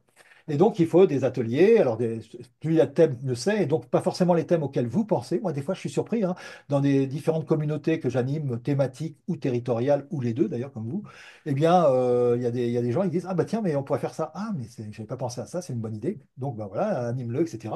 Et puis, on va essayer de faire en sorte que les invitations soient lues par le plus grand nombre avec des messages très, très bien ciblés. Deuxième clé à mettre en place, c'est l'animation 90 minutes, c'est-à-dire ces ateliers doivent être animés par des membres eux-mêmes, hein, de manière à ce que vous puissiez, que ces membres y trouvent leur intérêt. Donc, les membres sont plus nombreux que les facilitateurs, par définition. Et donc, en fait, eh bien, un tout petit nombre, hein, plutôt des proactifs, donc vous n'aurez pas plus que 1 à 5% de votre communauté. Mais si vous avez 100 personnes, déjà, ben, ça fait déjà allez, 2-3 personnes qui vont animer des ateliers. Si vous avez 200 personnes, ben, ça fait un peu plus, etc. Et puis, comme on l'a vu, il faut surtout que bah, l'animateur, ça ne lui prenne pas plus de temps d'animer l'atelier que d'y participer. Le gros avantage qu'il a, c'est que là, il a choisi un thème qui lui manque, qu'il aimerait bien avoir dans la communauté, qui n'y est pas. Et ben, il peut choisir le thème et puis le faire, donc tout va bien. Troisième clé, on l'a vu, ben, pour avoir les communautés sur la durée, il faut avoir nos 4 activités, hein, donc les rencontres de communauté, donc en plus des ateliers, les rencontres de communauté que vous allez animer comme facilitateur, les envois d'invitation, l'espace de partage pour raccrocher les wagons pour tout le monde, et puis le flux d'informations, genre l'aide d'information, etc. Et donc, ça va nous permettre d'avoir un flux régulier d'implication parce qu'on a réparé nos marches escaliers pour compenser la désimplication naturelle, et c'est très bien, c'est normal, que l'on a dans toute communauté, parce que des personnes passent à autre chose, etc. Et puis quatrième chose, eh bien, le booster 100, c'est quand vous avez les 3 premières clés, eh bien, le jour où vous avez 100 personnes, vous n'avez pas besoin de tout de suite, hein, vous avez 2 ans à peu près pour le faire tranquillement, eh bien, vous allez voir que eh bien, là, on allume le quatrième étage, et là, on est là pour très longtemps, et c'est vraiment l'objectif. Et c'est vraiment ce que je vous souhaite. Du coup, on va mettre ça avec des petites images pour essayer de représenter ça de façon, une image vaut 1000 mots. Et donc là, vous voyez que les proactifs, les réactifs, les observateurs, les inactifs, en jaune, vous avez la communauté. Et la seule personne qui est vraiment proactive au niveau de la communauté, c'est il est en train de boire un café tranquille, parce que c'est le facilitateur, ça va lui prendre, allez, un peu plus d'1 heure par mois, ça va lui prendre 2 heures par mois. Avant, avec les anciennes techniques, c'est-à-dire maintenant on arrive à automatiser les mails, tout ça, donc ça, là, sinon ça vous prendra 1 heure par semaine. Bon, voilà. Mais si vous optimisez un petit peu mieux, ben, 2 heures par mois, c'est tout à fait raisonnable pour avoir votre communauté qui va être facilitée. C'est pas vous qui allez animer, c'est les membres qui vont animer eux-mêmes, mais vous allez animer une rencontre 1 fois par mois et différentes choses. Les ateliers demandent de la préparation quand même? Non. Alors, on verra justement. Alors là, vous parlez des codevs, il y a d'autres méthodes d'animation, mais on va voir que ceux qui veulent vraiment passer du temps pour préparer, ils peuvent le faire avec d'autres méthodes d'animation. Mais l'idée, c'est que vous mettiez des ateliers 3P en place pour que justement, il n'y ait pas de préparation à faire. Et puis en rouge, là, bah, vous avez les ateliers. Il y a plusieurs ateliers dans cette communauté-là. Et donc, vous voyez que dans la communauté, il y a à peu près dans les ateliers, il y a à peu près 2 niveaux simplement. Il y a ceux qui animent et puis les réactifs, ceux qui viennent, tout simplement. Et donc là, la plupart des gens, ils sont réactifs dans la communauté, dans ces gens-là. Certains sont juste observateurs parce qu'ils suivent ce qui se passe. Et puis du coup, ils viennent aux ateliers. Euh, alors, Et là, eh bien, si on regarde la tranche d'escalier, si vous voulez, eh bien, on voit que ces quatre marches d'escalier, proactif, réactif, observateur, inactif, eh bien, correspondent à quatre activités pour arriver à mettre ça en place. Donc, il vous faut impérativement des rencontres de communauté, même si elles ne sont pas parfaites. Tout va bien. Des fois, pendant un mois, ben, on a oublié. C'est pas grave du moment que ça soit le plus régulier possible. Il faut des envois d'invitation. Essayez de faire le mieux. C'est la partie la plus sensible, hein, c'est comme on l'a vu, parce que c'est celle où souvent on rate. L'espace de partage, même s'il n'est pas très bien mis à jour, c'est pas grave. Et puis les flux d'informations également. Du coup, voilà notre petit cahier des charges au début. On voulait avoir suffisamment de participants sans leur courir après. Et on voit que ben, nos participants, ouais, on va faire un flux d'informations. Au lieu de leur courir après, on va réparer les marges d'escalier, tout simplement. Suffisamment de coopération au sein du groupe. Alors, l'endroit où on a des conflits, en général, c'est toujours les lieux de pouvoir. Et je vais vous donner un secret, si vous voulez devenir maître du monde, eh bien, soyez proactif. Parce que si vous êtes juste réactif ou observateur, vous ne serez pas maître du monde. Donc, ça veut dire que les endroits proactifs sont les plus sensibles. Mais là, bah, sur la communauté, comme c'est une simple mise en réseau, il y a le facilitateur, il n'a même pas du pouvoir. Il est juste là au service de ceux qui vont des ateliers et au service de ceux qui vont y participer. Donc, il n'y a pas d'enjeu. Il peut y avoir des enjeux de pouvoir dans un atelier. Des fois, il y a des gens qui sont un peu autoritaires et tout ça. Bah, ça se régule facilement. L'atelier, il tombe. Et c'est pas grave, l'atelier il tombe, mais pas la communauté d'atelier. Et puis, voilà, si vraiment il y a un conflit. Mais en plus, comme les ateliers, en général, il y a moins de personnes, bah, quand on est sur un petit groupe, bah, c'est plus facile de gérer ça parce qu'on a vu que cognitivement, on savait bien faire une douzaine de personnes, donc sans problème. Et puis, on veut suffisamment de résultats concrets et merci aux ateliers 3P qui nous permettent de fabriquer des ressources. Là, je suis en train de relancer une communauté où on a compté, je ne sais plus, une centaine de ressources simplement déjà qui ont été faites en 2 ans et ça commence à faire des belles choses. Et puis, de façon naturelle, sans y passer trop de temps, on a vu que ça nous prendrait 2 heures par mois et si vous automatisez pas trop, ça vous prendra 4 heures par mois, donc 1 heure par semaine.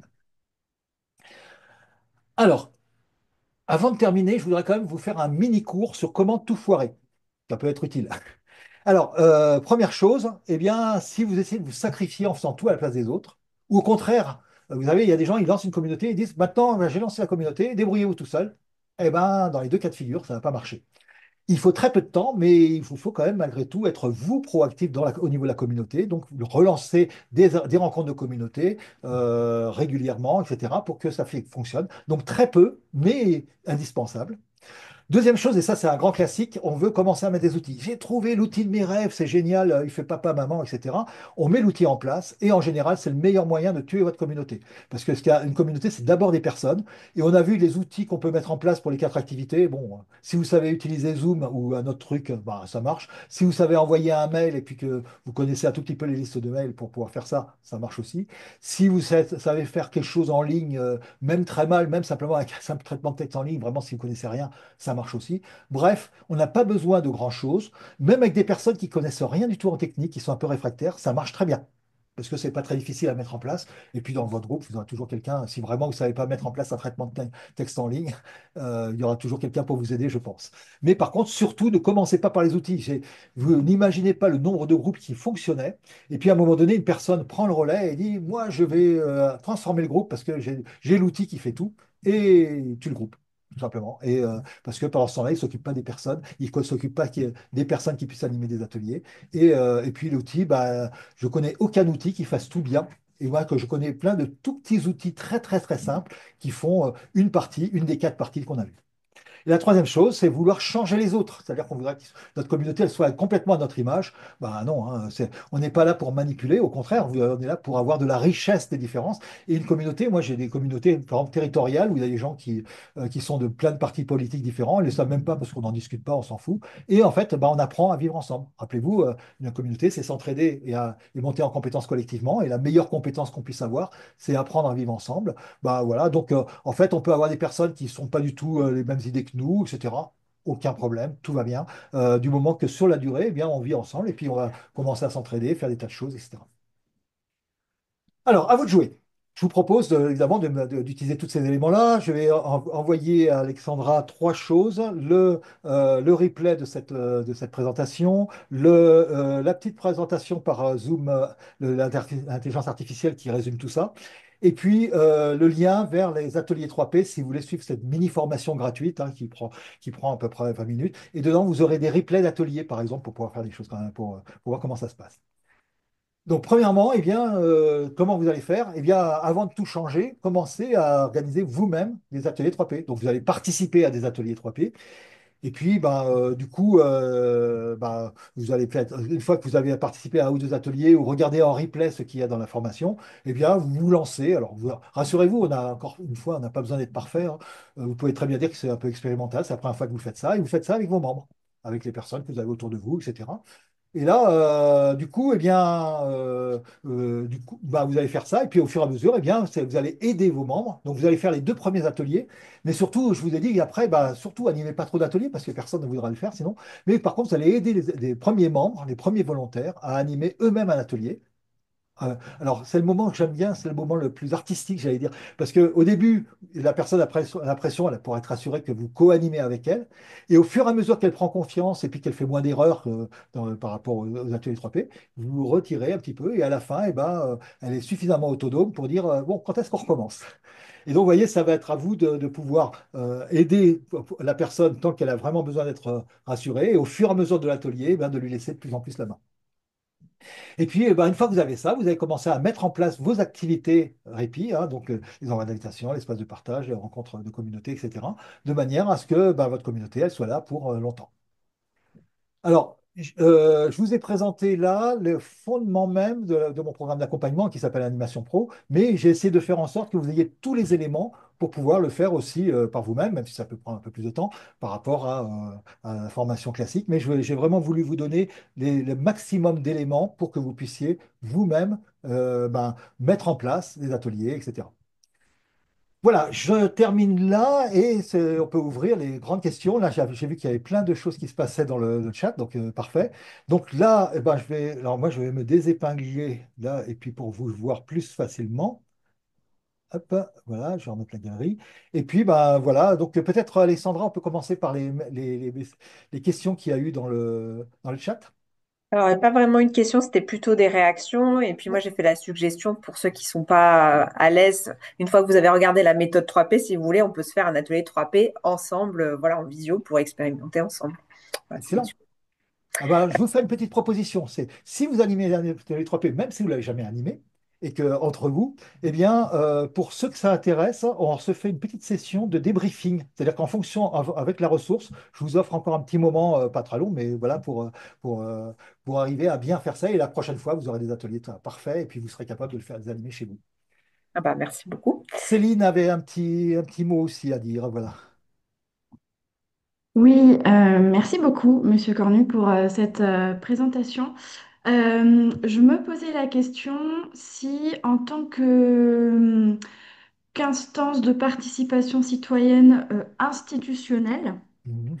euh, il n'y Ah. avait pas en fait, comme on est une instance institutionnelle, est-ce qu'il n'y a pas d'autant plus d'attentes de la part des participants que les réunions soient organisées en fait par, par la structure, par l'institution qui met en place le conseil de développement?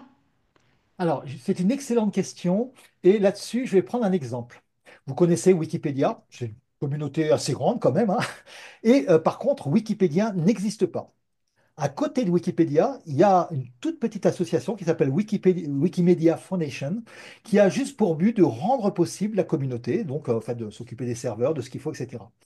Il y a donc une petite structure, toute la plus petite possible, qu'on va appeler conseil de développement, qui va être gérer les contraintes, parce qu'il y a peut-être des salariés, il y a un compte en banque, il y a peut-être des différentes choses, etc. Et la communauté elle-même de citoyens sur lequel peut-être le facilitateur va être issu du conseil de développement, comme par hasard, mais qui va être, lui, ne va pas exister, ne va pas avoir d'existence légale.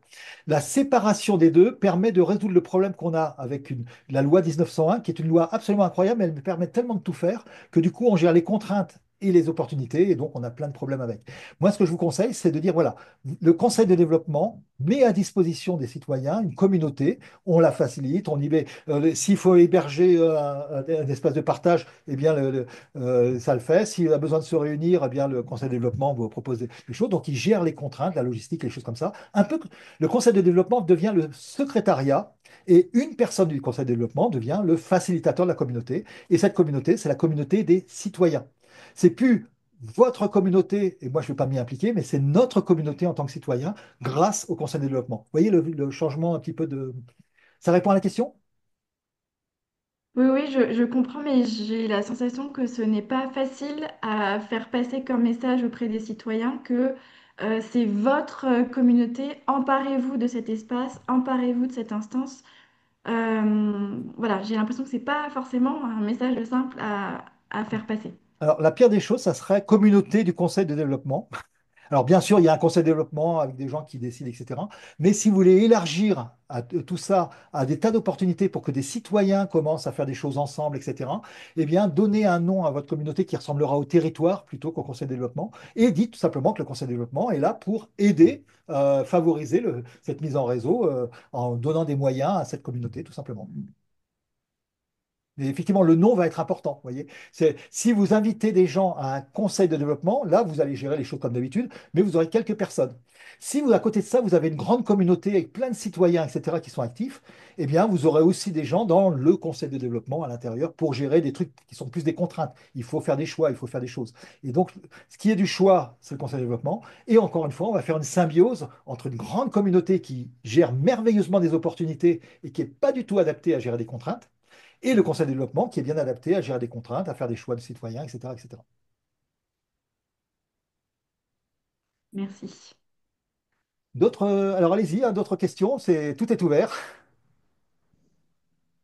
Oui, Colline. Bonjour Colline d'Angoulême, du CODEF de Grand Angoulême. Merci beaucoup pour la présentation. Je trouve qu'il y a plein de choses à prendre pour nous sur notamment les seuils et les limites cognitives qu'on a dans la perception de la taille des groupes, etc. Je trouve ça très intéressant. Alors, je ne sais pas si c'est à vous ou à mes homologues. Moi, je suis technicienne d'un CODEV et même aux membres. Ce que je trouve peut-être complexe chez nous, c'est qu'il y a une nécessité de continuité au sein de ce que vous appelez les ateliers, que nous, on peut appeler groupe projet, groupe de Mhm. travail parce qu'on est parfois sur des sujets complexes et un peu longs. Et du coup, moi, je me dis qu'il y a quelque chose à travailler pour nous là-dessus, de dire oui, j'aime bien ce que vous dites de, on peut rentrer dans des ateliers assez facilement et permettre que les marches soient faciles à monter et qu'il y ait pas de, et qu'on cherche pas à retenir les gens sur des marches. Pour autant, chez nous, on a une nécessité de durée, en fait, Oui. et de rentrer dans des sujets complexes. Voilà, du coup, voilà, c'est ça Alors que moi, je justement, viens confronter. ouais. Alors là-dessus, justement, on disait avec Céline qu'il y avait deux choses, la gestion des opportunités et la gestion des contraintes. Lorsqu'on gère des ateliers, ça peut être un truc ponctuel, comme je prenais l'exemple du handicap ou n'importe quoi, mais ce n'est pas un projet. Et donc, les gens peuvent faire ça une fois. Vous allez voir que certains ateliers vont se faire tous les mois. Et certains ateliers vont pouvoir devenir naturellement des projets au sein du conseil de développement, alors qu'avant, c'était des ateliers au sein de la communauté. Donc, en fait, si vous commencez par mettre la contrainte, vous avez des personnes ou non, si votre communauté est active, vous pouvez avoir des gens qui rentrent dans un projet plus fermé, plus structuré, etc. Pourquoi pas? Mais vous pouvez aussi bien les faire en sorte que certains ateliers deviennent des projets aussi au fur et à mesure que bah, voilà, ils se structurent, il y a des gens intéressés, etc. Donc en fait, on va avoir toutes les marches d'escalier depuis un atelier ponctuel sur un sujet, animé par une personne, simplement, jusqu'à un projet plus structuré sur lequel eh bien, on va faire des choses. Et en fait, ce que je vous conseille, c'est dans le projet, alors soit votre projet est ouvert, et donc dans ce cas-là, vous invitez toute la communauté, c'est un projet de la communauté, soit on l'extrait de la communauté, on le met dans le conseil de développement, et là, eh ben, on a quand même pas mal de faits sur le berceau, parce qu'on a déjà des gens impliqués, on a commencé par des petits ateliers, donc, moi, ce que je vous conseille, c'est de commencer vos projets par des ateliers dans la communauté et à un moment donné de les extraire. C'est-à-dire que vous avez pu inviter tout le monde, mais vous allez pouvoir les structurer, alors cette fois sous forme de projet. Donc, un projet égale contrainte, un atelier égale opportunité et on va passer de l'un à l'autre, pas pour tout, mais pour certains. Et donc, vous allez avoir beaucoup plus d'ateliers que de projets, mais c'est fait pour et tant mieux. Ça répond à votre question? Oui, je ne vous entends pas là. Oui. Tout à fait. J'avais refermé mon micro, mais tout à fait. Je trouve ça intéressant d'avoir cette approche-là. Excellent. Et il y a quelqu'un d'autre qui a levé la main. Alors, il y avait, voilà, alors je ne sais pas votre prénom, voilà, C'est allez-y, Dominique Duc, allez-y. Remiremont. Faut Alors, juste il faut, activer le voilà. micro. Faut ouvrir le micro, ça va beaucoup mieux marcher, comme dirait Bourvil. Excusez-moi. Oui, donc moi j'en reviens un petit peu à ce que j'ai suivi votre présentation. Il y a une chose qui m'inquiète un petit peu, enfin si vous voulez, quand vous dites qu'il n'y a pas besoin de préparer un atelier en amont ni après. Mhm. Bon, enfin, pour moi, ça me semble un petit peu compliqué parce que quand vous, dans un conseil de développement, vous avez des personnes de tout horizon. On est bien d'accord. Mhm. Tant Complètement. politique que professionnel, enfin, ou comité professionnel. Euh, si vous voulez discuter d'un sujet bien particulier, que vous lancez un sujet, j'en sais rien, une mobilité, par exemple, touristique ou autre, si vous avez quelqu'un qui a travaillé un peu dans la profession, il va vous tout de suite vous coincer en fait. Donc, il faut quand même que vous ayez un minimum de connaissances sur votre sujet en amont de votre réunion. Sinon, et là, vous passez un petit peu pour un... Enfin, vous voyez ce que je veux dire? Ah, Et ah, après, ça risque de faire foirer en fait cet alors, atelier, quoi. Au moins excellent. momentanément. Excellente question. En fait, vous allez avoir trois types de moments synchrones, enfin, en plus des rencontres de communauté. On va parler d'ateliers, de présentation et de projets. On a vu déjà avec Colline que les projets, petit à petit, ils vont aller dans le conseil de développement de façon plus structurée. Mais là, j'ai parlé d'ateliers, mais vous pouvez avoir un autre truc que vous faites dans dans la communauté elle-même, c'est des présentations. Par exemple, quelqu'un connaît bien un sujet et il va le présenter. Alors, pour un atelier 3P, il faut quelque chose où tout le monde connaisse un petit peu. Un des exemples que je donne souvent, c'est la gestion du temps. Tout le monde a des petites astuces et tout le monde est complètement perdu. Donc, on va pouvoir partager nos expériences. Ça, c'est l'atelier. Après, on peut très bien avoir, tiens, finalement, on invite quelqu'un, un expert ou à n'importe quoi, pour nous présenter un sujet, comme je suis en train de le faire là actuellement. Et là, j'irai dans la communauté des conseils de développement. Eh bien, on est dans une présentation avec quelqu'un qui connaît et qui présente aux autres, tout simplement. Et ça va permettre de faire monter en compétences parce qu'en fait, vous avez besoin de deux choses pour votre projet. Vous avez besoin d'avoir des personnes qui vont monter en compétences. Donc, du coup, dans votre communauté, vous faites monter en compétences avec des petites présentations sur tel aspect, tel aspect, tel aspect. Pourquoi pas? Et donc, ça peut être, cette fois, on est plus en étoile, hein, mais ça pose aucun problème qu'on ait aussi ça. Bien sûr, on a besoin de mouvements coopératifs, mais on peut très bien avoir des présentations. Et puis, on a besoin aussi de gens qui se sentent impliqués, et donc des ateliers. Une fois que vous avez eu des ateliers, enfin des présentations et des ateliers sur votre sujet, petit à petit, vous êtes prêt pour commencer votre projet, où là, effectivement, on sort du dilemme dont vous parliez. Ça répond à votre question? Oui, enfin, de toute manière, c'est bien comme ça que je l'entends un petit peu, si vous voulez. Hein, Mhm. parce que, non, enfin, pour moi, enfin, c'est le deuxième conseil de développement auquel je participe. Mhm. Là, maintenant, j'en suis donc le président. Euh, bon, je dirais que du point de vue, par exemple, fréquentation, etc., à Torcy, on est à peu plus de 5, on est à 60-70% de participants en moyenne générale. Hein. Donc, je me trouve relativement satisfait, bon, par rapport à ce que j'ai connu auparavant d'ailleurs, et puis un petit peu sur la participation moyenne au niveau donc de la coordination nationale.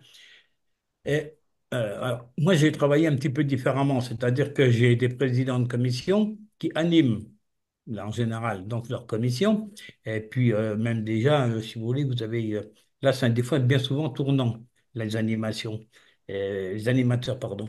Donc ça, c'est pas mal du tout. Et la chose pour maintenir notre conseil de développement a toujours été, c'est bien qu'on discute, c'est bien qu'on fasse des propositions, mais si les élus non, je risque de ne Ah. rien en faire. Alors moi, j'ai pris le problème un petit peu à l'envers, si vous voulez. Je leur ai dit, c'est pas le tout qu'on fasse que des réunions, on Mhm. fait une proposition, mais derrière, on la motive, les avantages et Mhm. les inconvénients. Mhm. Et on va même un petit peu au-delà, c'est-à-dire qu'on réfléchit un petit peu au mode de financement éventuel. Mhm. On ne va pas dans les détails, on est bien d'accord, on n'est pas un bureau d'études. Mhm. Mais on leur donne les grandes lignes. Parce que si vous voulez, hein, moi, la réaction que j'ai un petit peu eue et ce que j'entends, parce que je participe au comité syndical, je vais au conseil communautaire, etc., et ce que j'entends tout le temps, que j'ai entendu bien souvent auparavant, c'est, oui, mais ils nous proposent quelque chose, mais de toute manière, ils vont pas au bout des choses. Ouais, Bon, ouais. c'est pas à nous d'aller au bout des choses, mais eux, ce qu'ils regardent un petit peu, c'est vite fait, ils nous proposent ça, ils regardent vite fait si on leur a mis les avantages et les inconvénients, et puis un peu le financement, parce qu'à sortir, en plus, c'est quand même le nerf de la guerre. Donc, et on s'aperçoit que moi, dans les commissions qui tournent bien, où il y a des suivis derrière, eh ben, c'est quand on a bien déposé un dossier bien structuré, en fait. Et derrière, ça nous a apporté, par exemple, des invitations à des travaux en atelier, donc participatifs, élus, citoyens. Et ça a été très bénéfique. Et je veux dire, les membres qui font partie de tout ce maillage, eh ben, eux continuent et puis sont complètement euphoriques, en fait, par rapport au conseil de développement, quoi. Hein, parce Alors, qu'on est.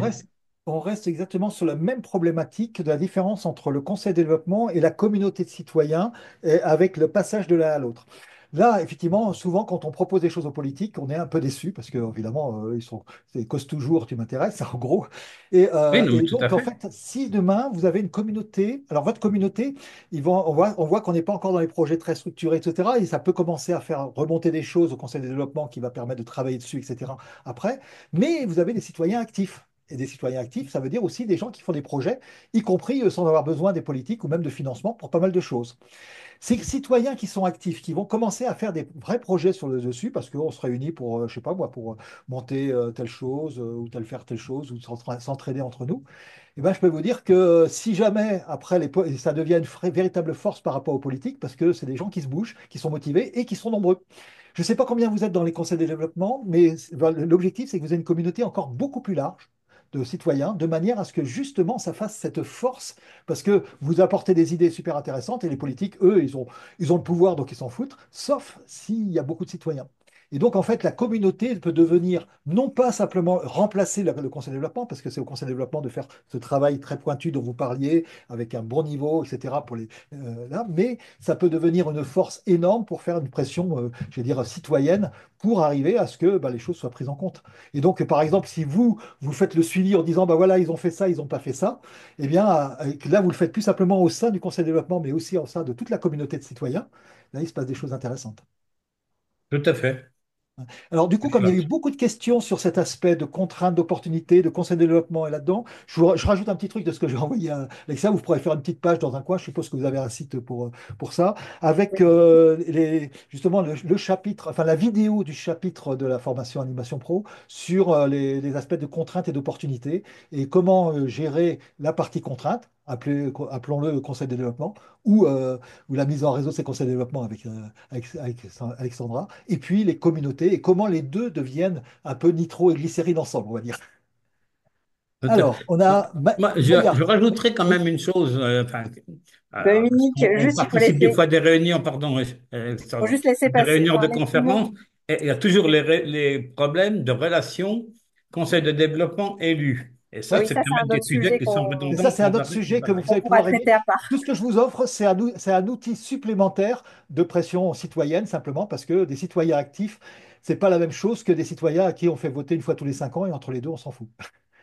Alors, on a Maya Merci. aussi qui veut dire quelque chose. Maya Parce ou- qu'on a dû changer d'ordi parce que le mien est tombé en Ah, rade. donc maintenant, c'est l'ordi de Maya. D'accord. Voilà. Effectivement, hein, je rejoins les autres. C'est vrai que sur les conseils de développement, comme on des institutions, il y a deux vents contraires, j'ai envie de dire. Il y a la performance qu'on nous demande, c'est-à-dire plus il y a de citoyens, mieux c'est. On nous demande toujours plus de citoyens, plus de citoyens. Et puis il y a le fait qu'on est adossé à des grosses structures, alors on passe tout de suite pour des gens très très pros, alors qu'on est juste souvent un chargé de mission, voire zéro. Et que effectivement on n'est plus sur des communautés organiques desquelles vous parlez. Donc je trouve ça vraiment intéressant d'avoir votre opinion. J'avais une question très concrète. Mhm. Je trouve votre présentation extrêmement intéressante. J'ai envie de la faire passer à tous mes membres. J'ai envie que la maximum de mes membres aient cette information, que ce soit votre vidéo ou une autre information. C'est très ponctuel, je ne le fais pas tout le temps, etc. Quel est le meilleur moyen que je peux utiliser pour leur envoyer votre présentation et sous quelle forme pour être sûr que ça touche le maximum des membres de mon groupe qui sont effectivement une centaine? Merci beaucoup. Alors, je vais répondre aux deux questions en fait. Je vais commencer par la deuxième, elle est très simple. Tous mes contenus, y compris vous avez vu les contenus de mes formations payantes, sont en Creative Commons. Ça veut dire que contrairement au copyright, vous avez le droit de les diffuser. Donc vous pouvez prendre le replay, plus le zoom d'intelligence artificielle, plus la formation atelier 3P, et les envoyer à vos membres sans problème. La seule contrainte, c'est que vous avez besoin de citer la source. Et Non, si mais vous voulez ça, l'inclure c'est dans pas un quelque chose, problème. bon, ça, c'est pas Ça, un problème. Et c'est pas puis, un problème pour la moi. deuxième chose, Oui. c'est que C'est si plutôt jamais dire vous le diffusez avec quelque chose dans un truc, un cadre un peu plus précis, eh bien cet ensemble-là doit être aussi en Creative Commons. Donc c'est un système un peu viral. Voilà. juste, c'était dire, on prend n'importe quelle information ultra importante que je dois passer à toute ma communauté et c'est pas un atelier. Quel est le format que vous voyez le mieux? Est-ce que c'est un tout petit message? Est-ce que c'est un... Alors, vous avez vu que quand même, là, on a passé un peu plus d'une heure pour arriver à faire comprendre un message qui est quand même pas très compliqué, mais quand même très contre-intuitif. On va travailler en réseau. Ah ouais, mais non, mais ça marche pas, on va s'engueuler, et tout ça, etc. Donc, en fait, c'est pas facile du tout à passer ça en une ligne. Donc, moi, ce que je vous conseille, c'est d'offrir à vos membres le replay de cette vidéo, tout simplement. Alors, vous gardez le début si vous voulez, enfin, vous faites comme vous voulez, mais voilà, vous avez le droit de le faire sans problème. Et parce que, en fait, il y a les messages. Vous avez vu qu'il a fallu construire la compréhension qu'on pouvait faire ça ensemble et que c'était pas si évident que ça, quoi. Et alors, sur la deuxième chose, vous me demandez à la fois d'avoir beaucoup de citoyens et d'avoir quand même de gérer des grosses structures et des tas de contraintes. En gros, vous avez un problème, c'est le problème bien connu du beurre et de l'argent du beurre. Et on aimerait avoir ça. Alors, j'ai une bonne nouvelle pour vous. On a enfin trouvé comment avoir le beurre et l'argent du beurre. Et je vais vous donner le secret. C'est simple, vous prenez la moitié du beurre et vous gardez l'autre moitié de l'argent pour acheter la tartine. En gros, une fois que j'ai dit ça, ça veut dire que vous allez monter une communauté de citoyens la plus large possible que vous touchez, que vous facilitez, sur lequel eux, ils vont pas tout faire. Et puis, dedans, vous allez avoir une petite partie de ces citoyens qui vont participer à des aspects, ils auront dû monter en compétences, hein, j'imagine que vous les formez, etc., etc. Et cetera. Et donc, ça veut dire que votre communauté, qui va vous permettre de faire plein de choses que vous n'arrivez pas à faire dans votre conseil de développement, en plus, va pas nécessiter un équivalent temps plein, hein, il va vous nécessiter 2 heures à une personne, c'est tout. Et ça peut se faire même bénévolement si vraiment vous avez zéro équivalent temps plein. Et puis, après, vous allez pouvoir, grâce à ça, prendre peut-être les 10%, j'allais dire, de votre communauté qui seraient intéressés pour participer, en plus de la communauté, à des projets du conseil de développement, tout simplement. Donc voilà, vous pouvez avoir le beurre, l'argent du beurre. Aujourd'hui, on a le droit. Oui, c'est ce qu'on appelait il y a quelque temps le fonctionnement cœur-pétale. Voilà, le cœur qui est plus actif, Ah, qui j'aime bien. s'occupe de toutes les contraintes. Et puis pétale, c'est vraiment au sens large tous les citoyens que vous pouvez mobiliser pour participer aux ateliers.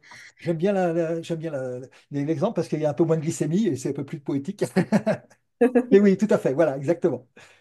Est-ce qu'il y a d'autres questions, d'autres remarques, insultes, informations? Non? Sinon, ce que je vous propose pour terminer, si ça vous va, c'est là, on est encore 35, c'est juste pour ceux qui le souhaitent, de faire une phrase simplement avec ce qu'on appelle un rapport d'étonnement. Un rapport d'étonnement, c'est une chose qui vous a particulièrement intéressé, intrigué. Il y a plein de choses peut-être, mais une chose une petite pépite, parce que ces choses-là qui intéressent certains, qui ont étonné certains, c'est ce qu'il faut retenir. Donc, si vous voulez savoir qu'est-ce qu'il faut retenir de cette présentation, voilà, faites votre rapport d'étonnement, une phrase, vous avez le droit à une phrase, parce qu'on est quand même encore un petit peu nombreux même à cette heure-là, et pour arriver à dire, voilà, une chose qui vous a étonné parmi tout ce qu'on a vu. Alors, vous pouvez, en popcorn, hein, comme ceux qui veulent, là, vous pouvez ouvrir votre micro et puis le dire. N'oubliez pas d'ouvrir le micro, par contre, ça peut servir. C'est bien parce que c'est très concret. Très concret. Excellent, merci. Notre étonnement, notre Oui. point d'intérêt. Florence, oui. J'aime me laisser surprendre par les résultats de l'intelligence collective. Ah oui. Je peux vous dire que même après 25 ans de travail dessus, je suis toujours époustouflé là. De la puissance que ça a, là. Juste pour vous donner un petit exemple, je viens de sortir un bouquin, alors qui est pour l'instant numérique et qui sera à la rentrée en papier, sur comment faire reculer la guerre quand on n'a pas de pouvoir. Donc, petite question un peu compliquée, quand on n'a pas de pouvoir politique, économique, etc. Je l'ai fait en intelligence collective avec les humains et j'ai même rajouté les humains qui étaient morts, genre l'intelligence artificielle elle est rendue tout Platon, on peut dire qu'est-ce que Platon dirait. Et on a trouvé 500 idées que j'ai envoyées déjà à Goma, en République démocratique du Congo. Simplement, à chaque fois, je me dis, oh, on va trouver deux, trois trucs. Et à chaque fois, je suis bluffé. Donc, je suis un peu comme vous. Ça serait mon étonnement aussi. Alors, d'autres petites phrases comme ça, d'autres en popcorn, truc qui vous a intéressé, intrigué, amusé. N'hésitez Moi, ce pas. serait le fait d'avoir une communauté plus large que le CODEV. Ça Ouais. m'interroge par ailleurs, mais je garde ça en tête. Voilà, oui. Je pense que ça peut être la clé pour que le codef soit facile. Et si ça vous prend que 2 heures par mois, ben, ça vaut le coup. Et puis, on vous dira plus jamais, ah, vous n'avez pas assez de citoyens. Très bien. Encore quelques exemples aussi, allez, n'hésitez pas. Il y en a quelques-uns dans la fenêtre de conversation. Ah, Je voilà, il vous y en a eu lis, hein. quelques-uns. Voilà, merci Voilà. beaucoup pour cette intervention. Voilà, je dois quitter cette visio suite à hop, un ensemble.